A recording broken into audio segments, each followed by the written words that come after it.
everyone. Welcome back to Interview Tuesdays. Today's guest will be the lovely Lola Joy, who is an amazing marketing executive as well as an influencer herself. So today we're going to be learning all about how you can elevate your brand, as well as her own personal story and any new plans she has for the new year. So I'm excited for y'all to get to know Lola. She's an amazing person, full of energy, full of personality, and just a girl boss doing her thing. So I'm excited for y'all to get to know her. I know this episode will interest a lot of y'all, especially people who are trying to market themselves and are trying to figure out how they can elevate their own brand. So Lola is definitely an amazing resource. All her information will be down below, and don't forget to like, follow, and just let me know who you guys would like to see in the next Interview Tuesdays in the comments. So let's get to know Lola Joy. Hello everyone. Today we have the lovely Lola Joy, and I'm gonna give her a chance and opportunity to introduce herself. So let's get to know Lola. Hi guys, I am Lola George, or at Beachy Brunch Babe on Instagram. Today I am here to just kind of tell you guys what it's like in my life as an influencer, lifestyle blogger, and digital marketing specialist. Yes, girl. I love them titles, girl. Yes, you're doing it all. Okay. So, we're going to, of course, break this up into different parts of the interview. I'm going to have the timestamp. So if someone wants to know a specific part like marketing or blog related or Instagram, or, they can just hop to that time if they don't want to listen to everything. But so right now we can start with the marketing. My first question for you, Lola, is how did you get into marketing? Wow. Honestly, I kind of fell into it, I guess, like a lot of other things. So I started off doing different forms of marketing since I was probably 16, even in high school. Just small things from working on my high school newspaper to starting like a small YouTube channel and doing different things like that. And so it kind of just expanded and grew over the years, and I've just learned so many different facets of marketing that now I do kind of a slew of everything as a marketing specialist. So... Yes. Okay. So how has your marketing journey been, and like what have you learned so far, like throughout? Yeah, so definitely it's been a lot to learn, and just the field of marketing in general is really just like ever changing. So when I started off officially in marketing post-grad, after I graduated from the University of North Texas with a public relations degree, I decided that my skill set, even though I had a degree in public relations, I kind of enjoyed doing marketing a little bit more. And honestly, they go like hand in hand. So I started off by moving here. I now live in Tampa, Florida, from Dallas, Texas. And I got a job working with Level 6 Marketing Agency, where I do marketing for a slew of different clients. And what I do in my day-to-day kind of ranges from everything from email marketing to social media marketing to running large advertising campaigns on Facebook, Google, Bing, Pinterest, and more. That sounds so interesting. Okay, so now that we know like exactly like what your job encompasses, that big word, the range of what you do, all right, what does a typical day look like for you? Wow, there is no typical day. I know it's like such the cliche thing to say, but for me, it's actually pretty true. So one, I work with multiple clients. To just name a few: Overnight Flowers, Chassis, Men's Grooming, and Fast Food Nutrition are my three main clients that I work for out of Level 6 Marketing. A traditional day could look like anything from scouting for influencers, or it could look like literally writing blog posts all day. So a typical day for me, which I really love and enjoy about marketing, is that I get a lot of variety. I spend most of my time doing a lot of strategic planning. A lot of marketing just has to do with creative strategy, doing a lot of research, and then just executing and implementing that research, learning from data, and doing it all over again. Yes, that sounds so interesting.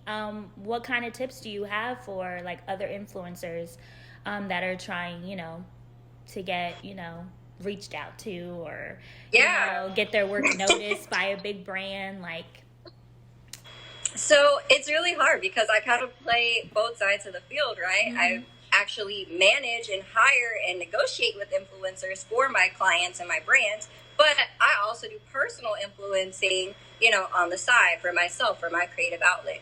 So from the branding standpoint and just as a marketer, there's so many things that we look for when we're looking for what we would deem as a successful influencer. One, we always want to make sure like you're in the right niche. I mean, we want to pick people who are a perfect fit, who are genuinely authentic and passionate about the things that we're looking for them to promote.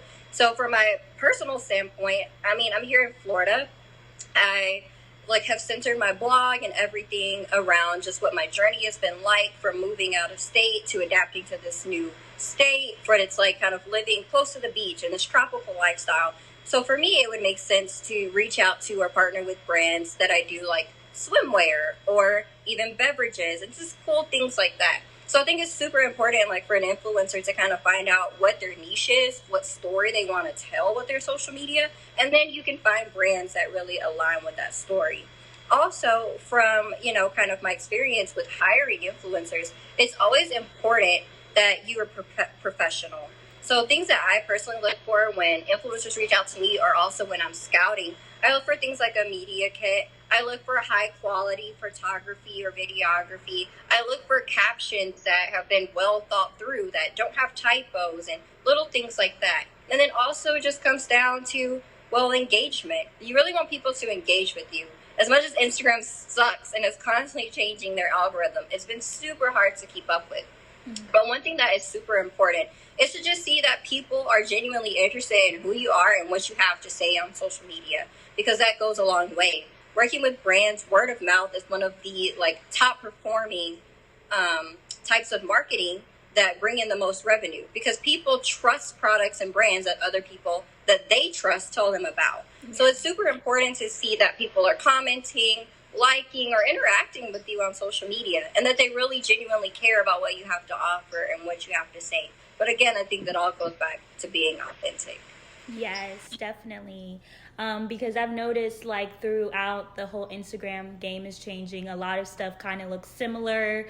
So sometimes you get caught in the sauce. So I guess another question for you would be, how do you think influencers could, basically break out and stand out? You know what I mean? Of course, the content, the engagement and stuff, but I guess any other tips to getting influencers to stand out of the bunch, if that makes sense, to be different. Yeah, I think that it's really hard because the market is so saturated.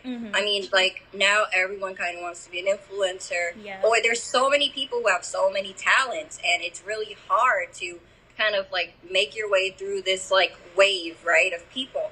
But a couple of tips that I would have, number one is don't be afraid to diversify. So Instagram is not the only platform that you can use to be an influencer. Yeah. You have so many different platforms at your disposal. You have TikTok, you have the Like to Know It network, you have Instagram, you have Pinterest, you even have Facebook. For people who are also interested in things like video gaming or things like that, you have platforms like Twitch. You also have YouTube. So I would tell people, number one, don't be afraid to diversify yourself and go across multiple platforms, because you might get lost in the sea of Instagram, but you might stand out in the sea of Pinterest. So I think that it's super important to really put yourself out there on more than one platform and kind of see who bites. Number two, as far as from the actual content standpoint, what we want to see now, just the trend in marketing overall, is digital storytelling. We want to be a part of a story. We want to hear a story. So what is going to be really interesting and really makes you stand out is having a story to tell. Okay. And I mean, at the stage in your life now, teens, college, post-grad, you've been through enough life experience, and just being your own unique person, you have a story to tell. And I think the hard part is just figuring out how to tell that story. So I think it's really important that, you have to do a little self-reflection.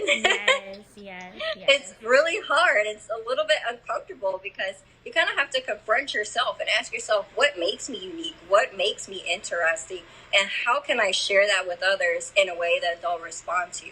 So I think it's a compilation of all those different things. And again, once you have that story, being able to diversify yourself and put it out across multiple platforms. The more skills you have, the more variations of media you have, the better. If you can take a picture, that's great. But if you can do a picture and a video and a blog post, that's even better, because one might resonate with one person and another might resonate with another person. And that really helps get you that exposure overall. Okay. Because I've heard of that whole saying of like stick to one thing or be a master of one and all that type of stuff. So like, because I'm planning on getting back to YouTube and actually going for it, but then I'm just like, am I putting too much on my plate? Like I'm trying to do an IGTV podcast, eventually have a real legit podcast like on Apple and Spotify.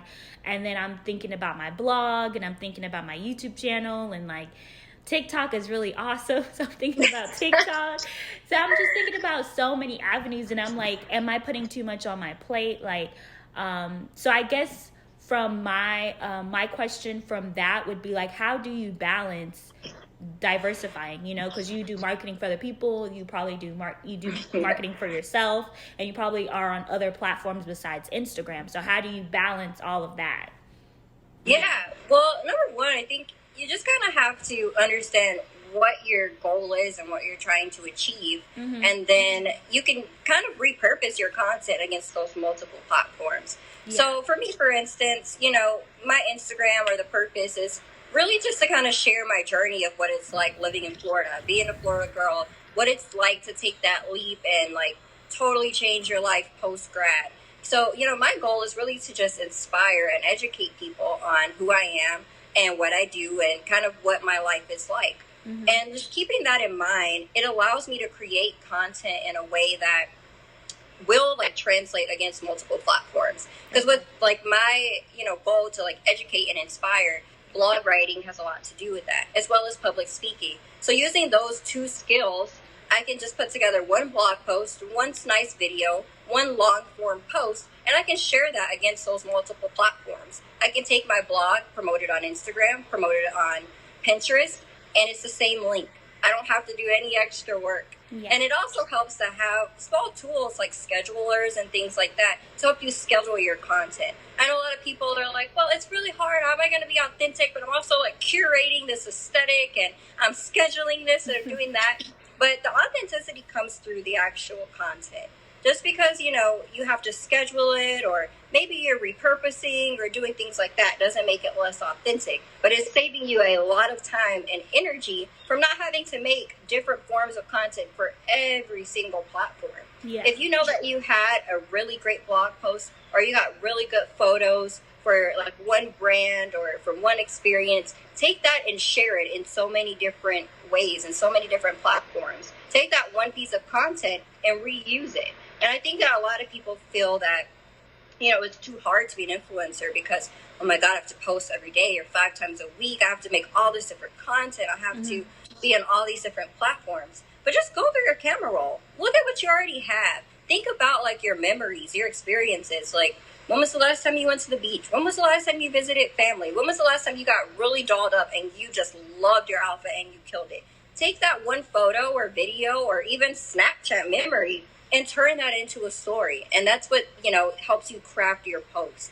And it's a lot easier than people think, but influencing itself, I promise, is not easy. Yes. So, let me see. Do you see yourself being in marketing for a long time? Honestly, now that I'm in marketing, it's here to stay. There's no coming out, right? Yes, it's one of those careers that it will be with you your whole life, whether you want it to be or not. Or not, yeah. But I say that because, you know, marketing is just kind of a part of my daily living at this point. You know, someone is always selling you something. Whether it's just a simple conversation of word of mouth where they're telling you about their favorite product or favorite experience, or whether it is like an Instagram post or a blog or something like that. And so when I look at marketing, I don't just look at the paid post and the, you know, curated influencing. I I look at the whole picture. And I think about, how I literally brand and market myself day to day. From when I introduce myself to strangers in the grocery store and I hand out a business card from what I do, or when I'm literally just having a casual conversation with you here, like on your podcast. I think that, marketing is literally going to be part of my life for the rest of my life. So, Yes, and it's a good skill to have too, especially because now you're using it for your own, product projects and passions, and that's cool. Yeah, exactly. Yes. And I guess yes, I think that was basically my last question when it comes to marketing. Do you have any last words that you would like to say about marketing before we head off to the next subject? I definitely think that, anyone who's interested in the field, there is more than likely a place for you. When people say the term marketing, I don't think that they realize all the different facets of marketing. Yeah. There's social media marketing. There's traditional marketing like TV and print. There's email marketing. There's word of mouth marketing. There's guerrilla style marketing. I think that, if you're really interested, just having transferable skills will go a long way. And that, there's so many different opportunities. And at the end of the day, every company needs a marketing specialist because you need someone to help you tell your story, sell your products, sell your experiences. So if you can storytell and if you're a good digital storyteller, then you can definitely work in marketing with no problem. Yes. And I guess based off what you just said, I know that there are people who are interested in marketing, but they're having a hard time getting into the industry because, there's a lot of like door to door or like, a lot of the marketing that people like, companies will be like, oh, this is real marketing, but it's actually like, it's not the marketing that they see on TV. It's like the door to door back in the day type, marketing, and they really don't want to do that. So what's your advice for people who want to like do what you do? Like when it comes to people in college, like what can they do in college to make sure that they're, broadening their horizons? How about people post grad? Like what can they do to make themselves stand out and get noticed by these big marketing firms? Yeah, absolutely. So one thing that I did in college was I built my resume and my portfolio, even though it was a lot of work and it was very tiring and I had to sacrifice a lot and miss out on some of those like typical college experiences or say no to a party or something sometimes. It was definitely worth it. So what I did in college, I actually, I did so much in college, but I actually, worked several jobs at a time at sometimes. So I started off as a personal trainer and I'm really big into health, fitness, nutrition, which has led me now to work for like my current client, Fast Food Nutrition. And I started off there, which has more of a sales base. So that kind of goes back to that more traditional marketing, which, that door to door is more sales than it is marketing. Yeah. But even with that, as a personal trainer, I had to sell myself as a trainer. I had to sell packages to the clients. I had to sell equipment and supplements and all of these different things. And so that kind of had like the sales side facet to it.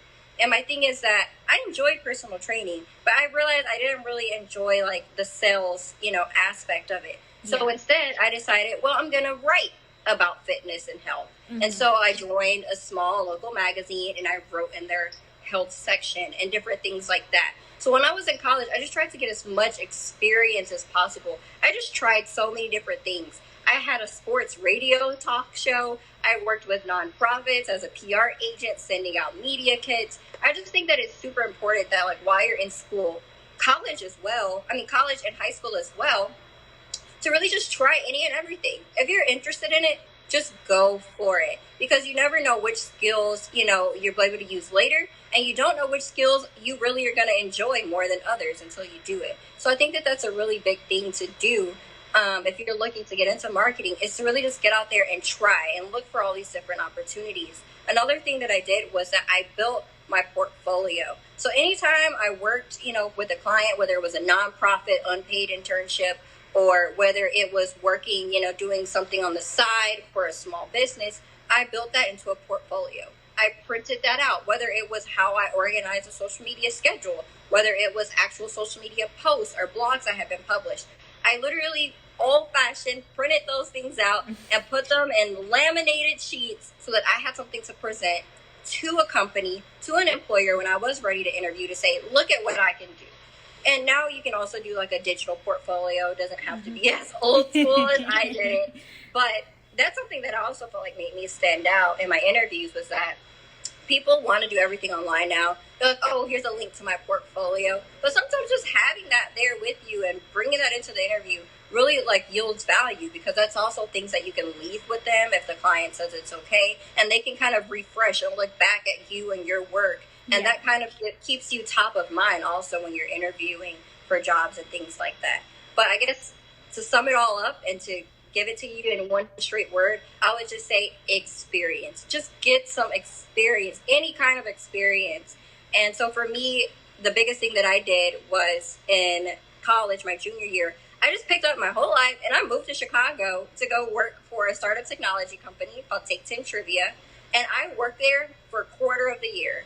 And I worked full time, about 55 hours per week, side by side, with the CEO. And I just got my hands dirty. And I just learned as much as I could. I learned the ins and outs of everything, from social media to how to make a marketing budget to all these different things. So I just think that putting yourself out there and getting that experience is absolutely key.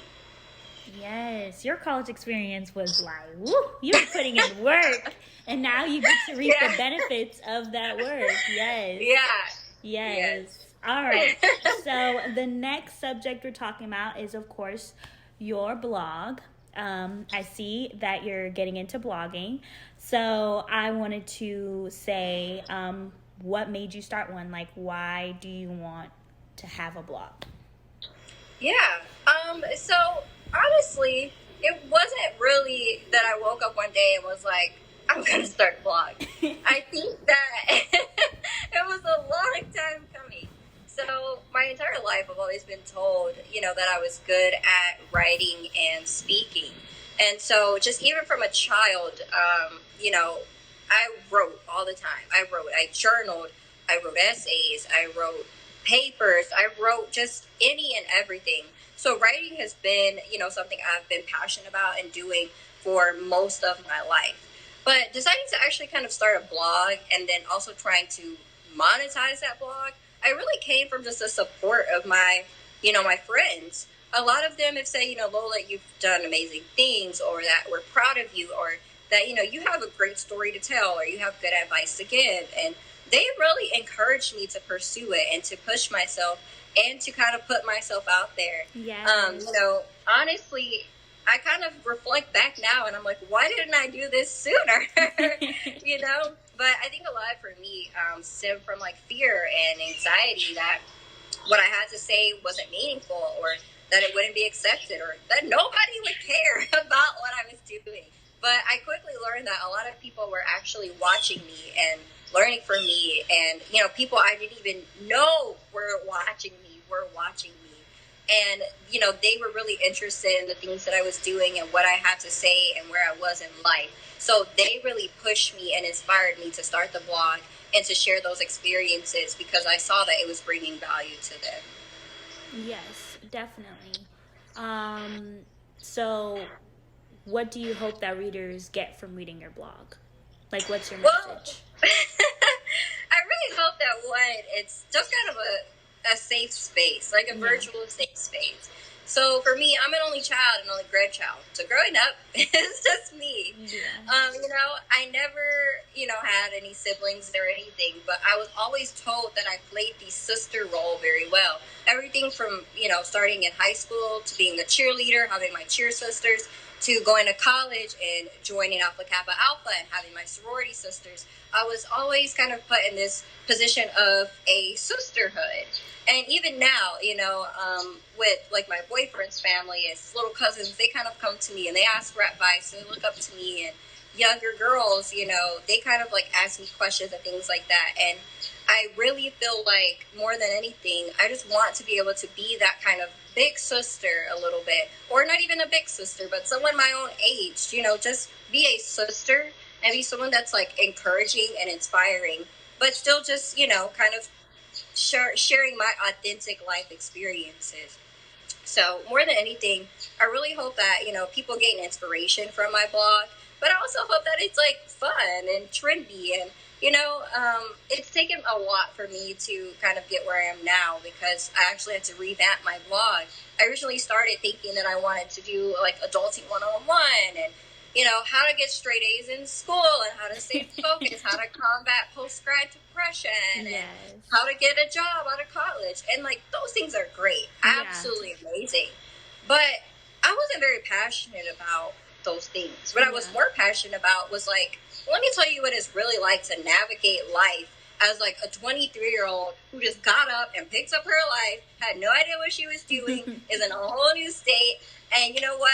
Like, I found out that I love going to the beach every weekend. Let me tell you that that's the life. And, it brings just as much value because I do get to share my life experiences, but in a fun, uplifting, and positive way.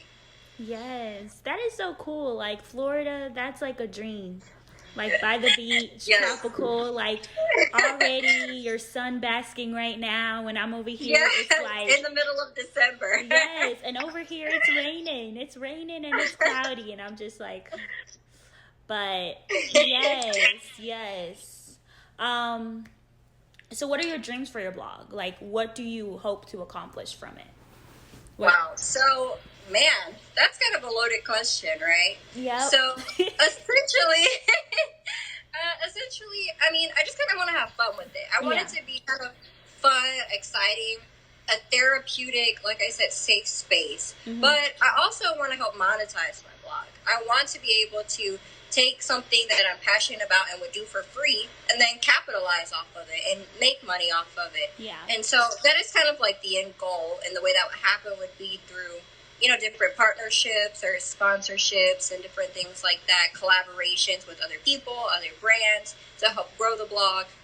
But essentially, I kind of just want to have fun, and I kind of just want to literally kind of give myself like a diary almost to kind of document these life experiences, because I feel like, life goes by so fast and your 20s go by so fast. And if I don't write it down or take a picture, I might miss my own life in the blink of an eye. Yeah. So I really just want to have fun and, I guess just enjoy the storytelling. Yes, because you do have a good story to tell. Like, I knew you were I remember knowing you from the fitness stuff. So I remember knowing the fitness. I used to see your Instagram, and I used to be like, oh, okay, she's going to the gym. I'm over here sitting on the couch watching TV. But hey, you know what I mean?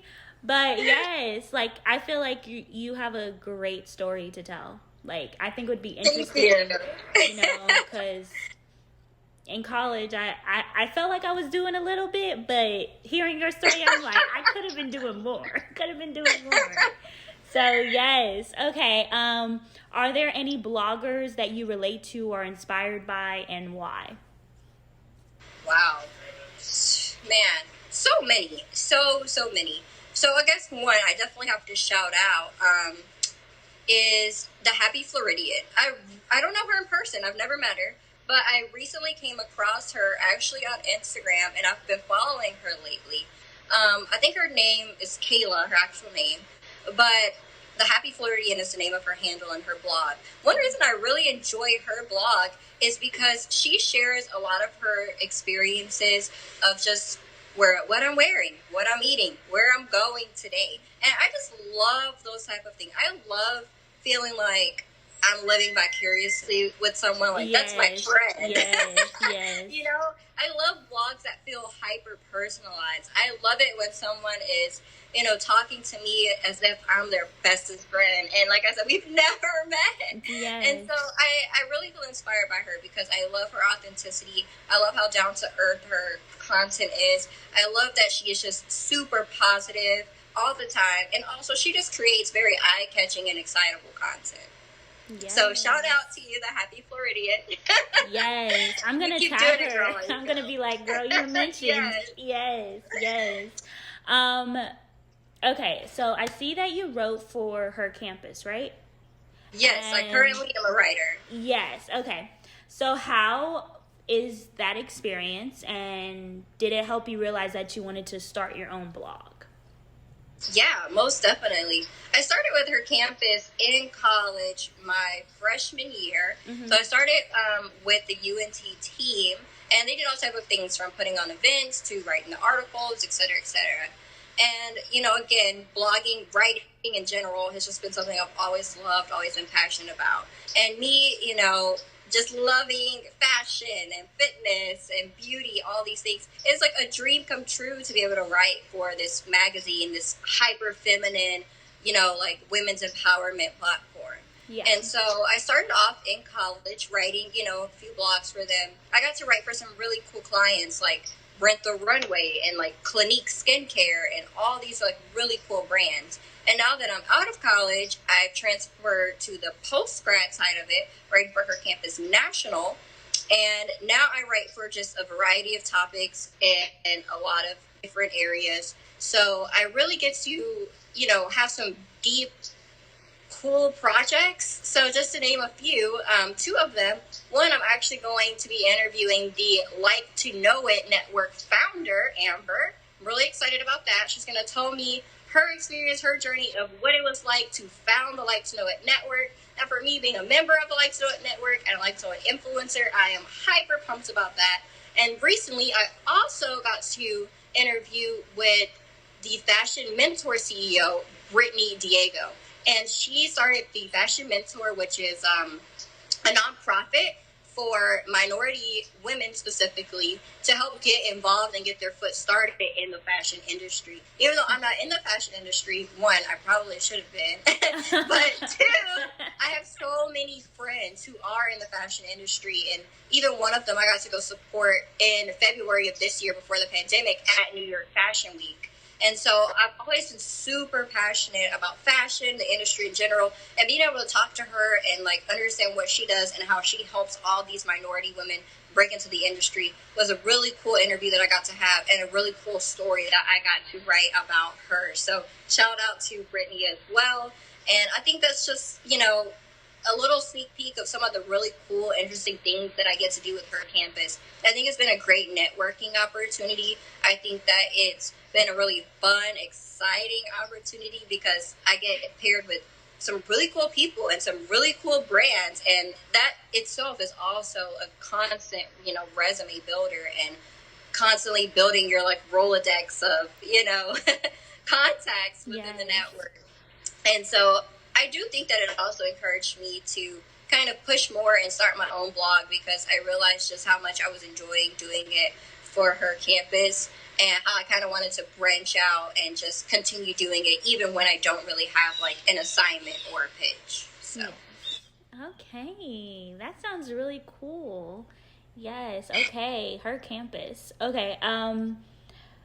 How do you feel about being new to the blogging world? Do you have any fears or worries? Oh, of course, yeah. I mean, I would be lying if I said that, I didn't have the fear of failure like most people, Especially when something's your baby, you pour a lot of time, money, energy into something. You really want to see it succeed. And so, I try my hardest. I work really hard. I try to stay diligent, try to stay consistent, try to stay motivated. But at the end of the day, you're never always motivated. So you just have to kind of stay disciplined. Even on my days where it's maybe taking me a whole week to write a 500-word blog and I just can't seem to find the right words, or maybe sometimes I have an idea or a concept and I'm frustrated with trying to figure out how to make it come to life, or sometimes I write entire pieces, get all the way up to getting ready to hit publish and submit and decide I want to go in a completely different direction. And so, there's so many different things, and I'm like constantly learning and teaching myself to just go with confidence no matter what. Just go, because you never know how what you have to say or what you've been through could really impact or help someone else. Even if it's one person or 100,000 people, I think it's just important for me to like keep moving forward and to just continue doing what I'm doing despite the fear. Yes, push past it, because growth happens outside of your comfort zone. This will be the last question, but for this section, what is the best advice you've received about starting your own blog? Wow. Yes. I've received a pretty decent amount of advice just in life overall. Yeah. And I think this applies to a few things, not just blogging, but to everything in general. I've been told by 3 of my immediate bosses, 2 of them within the same week, days apart, to stay aggressive. So just me, naturally, I have a pretty tenacious personality. I'm really assertive, really aggressive. I'm very passionate about what I do, and I just jump into things kind of with full force and a lot of heart. And so, for some people that's intimidating, or they're taken aback, or they're kind of she's too confident or whatever. But I think that, just hearing stay assertive, be aggressive has really helped me to go a long way and to push forward, because I think about, some of the most iconic people like Anna Wintour, Michelle Obama.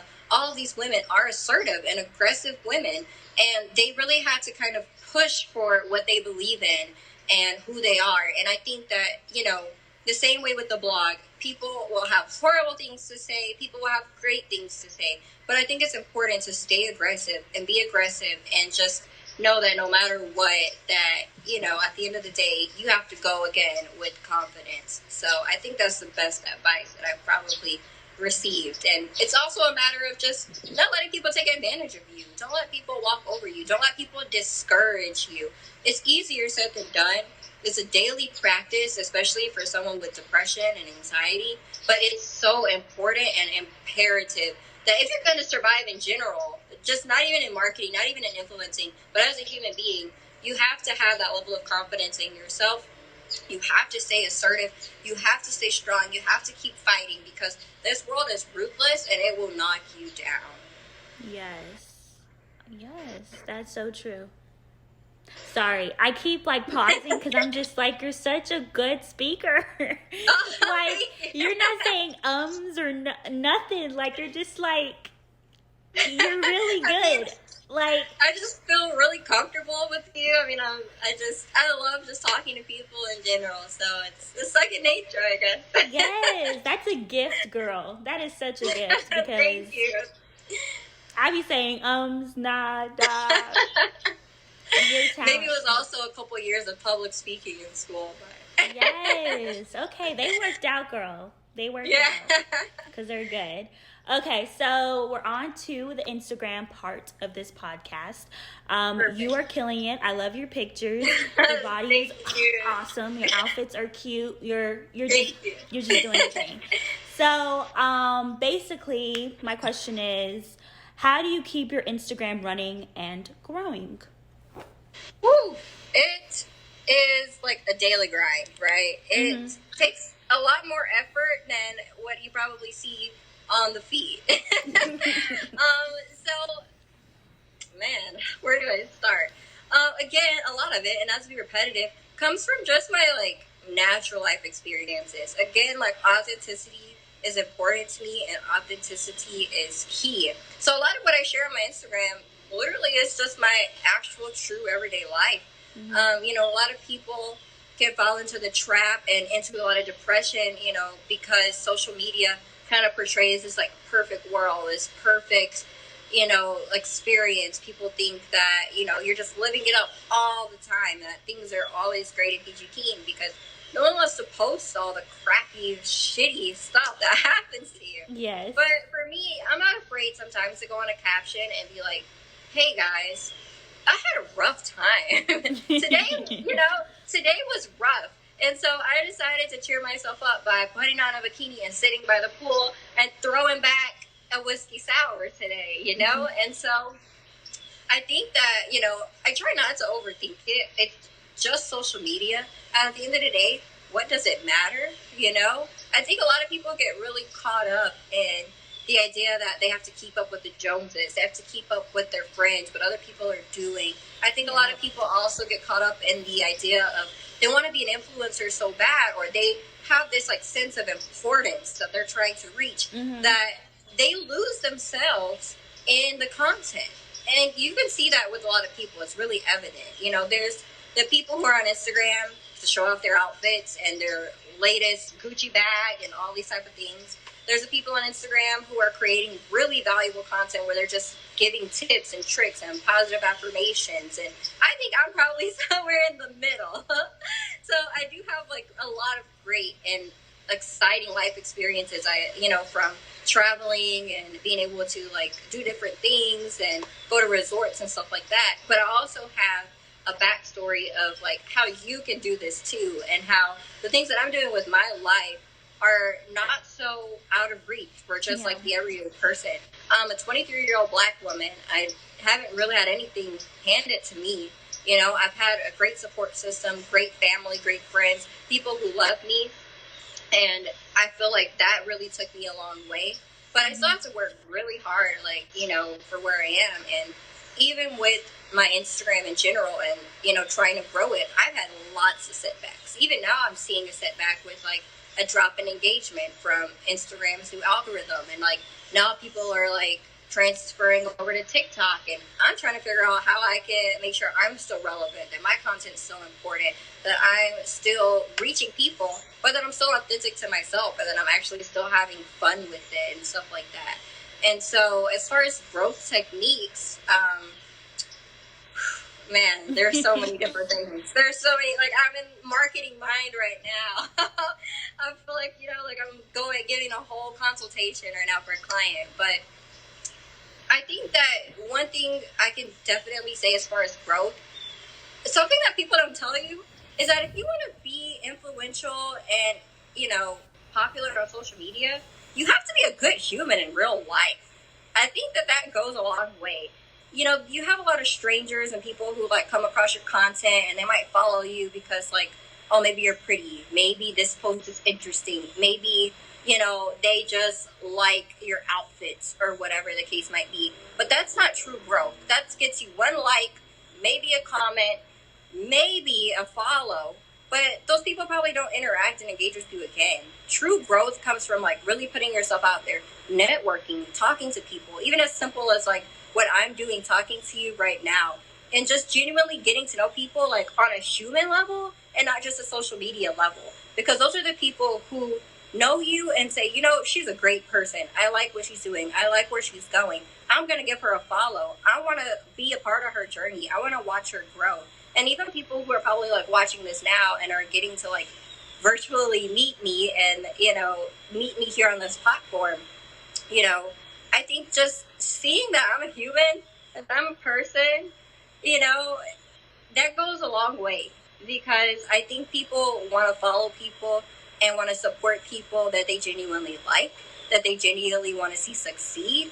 And that is really the key to growth, is having people who genuinely are interested in you and what you have to say and who want to see you thrive. So yes, that's basically, that's a true statement, because like I be watching what's it called, like YouTubers or Instagrammers, like Instagram influencers, that's a new word, content creator, whichever word people want to use.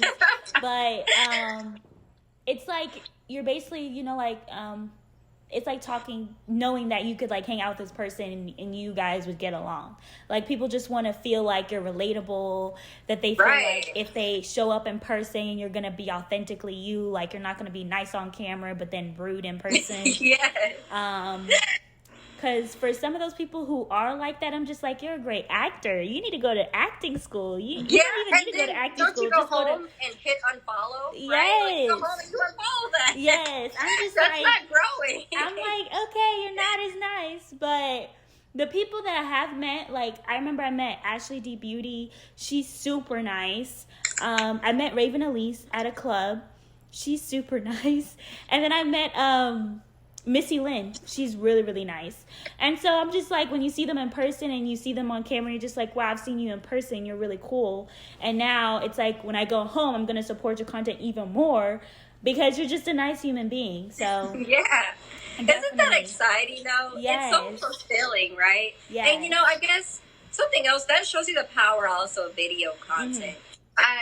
For a long time, I was just like so against video. I was so like uncomfortable on camera. Like a little backstory, I started going to school to be a sports reporter. I was on camera all the time, and in high school I studied RTBF, and everyone was like, oh my God, you're great on camera, you're a great speaker, this or that. But it was so draining. I mean, people don't tell you the behind the scenes. They want you to be polished. They want you to, you know, kind of be a robot almost, like read off of a script and things like that. And for a long time, I was very against video content because I felt like a lot of it wasn't authentic. I felt like a lot of it was scripted. I thought a lot of it was just, you know, kind of for show or for production. But now I've kind of like watched other influencers and their video content, and I see that it can be authentic. And that is like the best thing ever, because then I get to really see like, you know, people's homes, like doing the home tours, or I get to see like people talk about their experiences. They can talk about their kids. They can talk about, you know, how they're feeling today, or just different things like that. And so I really underestimated the power of video content from like my previous negative experiences. Yeah. But I think that it's so valuable because now I watch and consume so much video content. Yeah.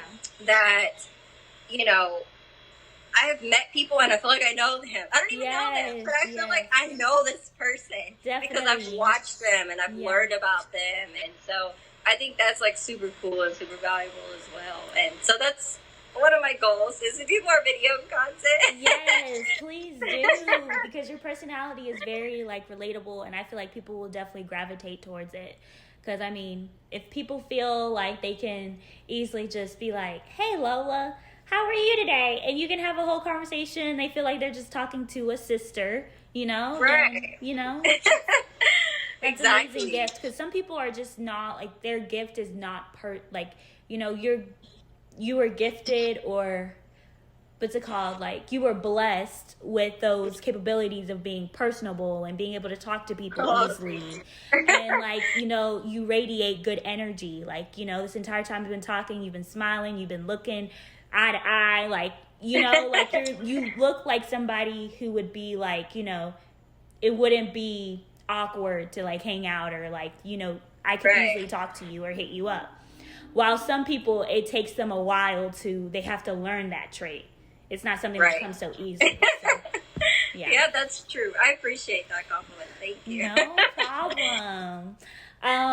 So I guess you kind of touched on this, I think, when you're talking about marketing. You do have some schedulers. Do you use your scheduler tools for Instagram? Yes, I do, actually. So the tool I personally use, I like later.com. There's so many of them out there. There's Hootsuite and Buffer, et cetera, et cetera. But I personally use later.com just because it helps me on every platform that I'm on, which specifically for me right now is Instagram and Pinterest. It also has like great linking abilities, because link building is super, super important. Best tip you can get from a marketer. And things like that. But I like it because it really, you know, just helps me stay organized. I'm a hyper planner. Anyone who knows me knows that I love to plan. I love to organize.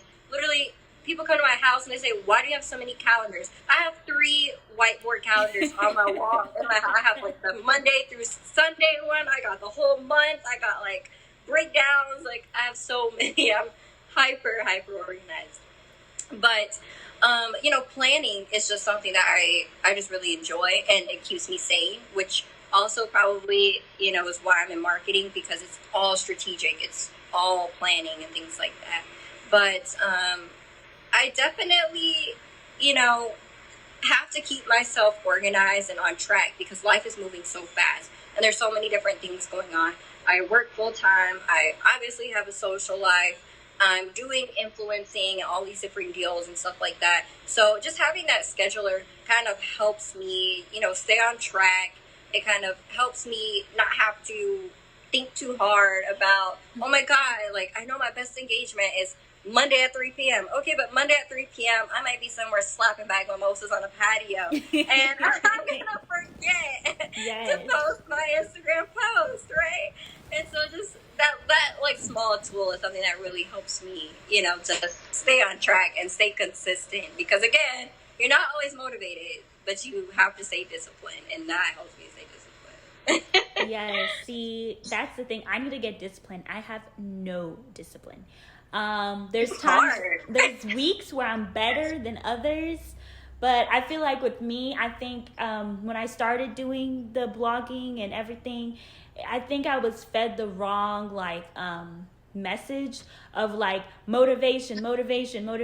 So when you don't feel motivated, I'm just like, oh, I don't feel motivated. I can't just create content. I don't feel motivated. But at the same time, it's just like, although I love writing and I love Instagram, I love what I do on the side. It's also like there's days when you're not going to feel like doing it, and it doesn't mean you don't love it any less. And that's one thing I'm learning is just like, okay, you know what? Batch content creating is one thing I'm going to start doing more. It's just like having a day where I'm mentally like, okay, Saturdays I go out, take pictures, and I'm done. Like, I don't have to take pictures all week. Like, I already took pictures for that, Like, just doing stuff like that. Because sometimes I'm just like, motivation. Don't listen to motivation. Just do it. You don't have to be motivated. Just do it. Because that whole motivation word, it can get you all messed up. Sometimes trying to force yourself to be motivated just makes you more unmotivated. Yes. I'm just like, just do it. Because the thought of me doing it, I think it's just the thought of, just like some people, like with me, the thought of working out, I hate it. But once I'm there and I'm doing it, it's like whatever. So don't think about it. Just do it. Yeah, no, literally. Yeah. I have a couple of other tips, I guess, just based on like something that you said. Batch content creating definitely is the GOAT. Like, if you are feeling yourself, if you woke up and you got good energy, you're having a good day, make as much content as you want. Change your outfit 12 times. Do your makeup twice in the same day and crank out a bunch of stuff. Because when you have a good day and you're feeling good, and you have like, your right attitude on, and you're super positive and you're feeling yourself, that is when your content comes out the best. Because it's authentic. You're happy. And that translates. Like, people can tell when you're just posting something and you probably didn't really feel it, but you're just posting it just to post for the sake of it. Because you know that you on a Monday, Wednesday, Friday schedule, and you just needed something to throw up there on Wednesday at 2 p.m. People feel that. Yeah. But, who cares if you made all of your content in the same day and then you posted it, 10 days later? Who cares? An experience is an experience. And, people just want to be a part of what you're doing, a part of your life. That's the whole point of social media. People want to stay connected. People want to be involved.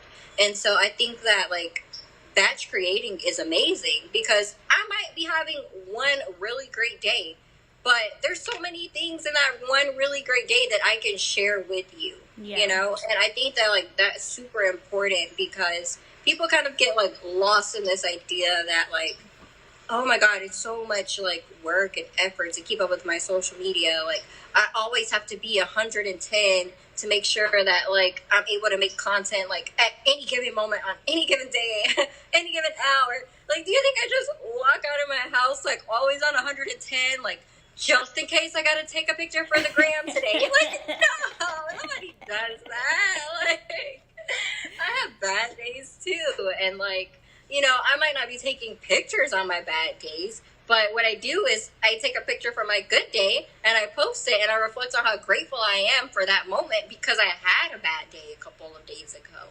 Mm-hmm. And, I think the stuff like that is, like, where it really matters is that, who cares when you make your content, how you make your content? They just want to be a part of the story. Just let people in, Yeah. That's that's definitely it because, whew. 2020. It's hard. Yes. Pressure. It's a lot of pressure. It is. Yeah. Especially when you see some influencers who post like 5 times a week or 3 times a week and their pictures are like so crisp. I don't know if you follow. Do you follow Jaleesa? No, I don't think I do. I think her name is Jaleesa E. Jefferson, but her content is amazing. Like, her pictures be on fleek all the time. Yeah. And she just had her baby. So, yeah, congratulations, Jaleesa, if you're listening to this. I don't know if you will. But, yeah, her content is amazing. Her maternity, even when she was pregnant, and she was, like, really, at the far end of her pregnancy, she was still, like, dishing out content on content on content with the cutest clothes. And I was like, I hope to one day be like that. But I realize like the people who are most successful in it are the people, just like you said, who are aggressive, who really want it, who are going to do whatever they can to get it, whether that's like, batch content creating on a good day. And then, when you're sad, hey, that picture will go up on a sad day, but at least you have content, out. Yeah. So, so Most definitely. yes. So how have you been able to grow your Instagram, and any tips or tricks you can provide? Yeah. I mean, I'd be a pretty shitty marketing specialist if I couldn't brand myself, right? Yeah. Maybe just a little. Let's not say that word. Anyone would trust me to run their business. Yeah. And it's actually funny because I had a conversation with my ex-coworker. She moved on to a different role, and she was kind of telling me about the hiring process and how our bosses kind of did a little social media dig on me before I was hired. And my boss was like, "Oh my gosh, like, look at this. She's good at this." And even my boss today tells me, he was like, "Wow, you could probably do this stuff in your sleep, And that feels really good. So I know I can translate that over as a marketer. Yes. But what I've done in my personal Instagram and Pinterest growth, I don't want to keep neglecting my Pinterest, is that one, I kind of just had to do a lot of planning.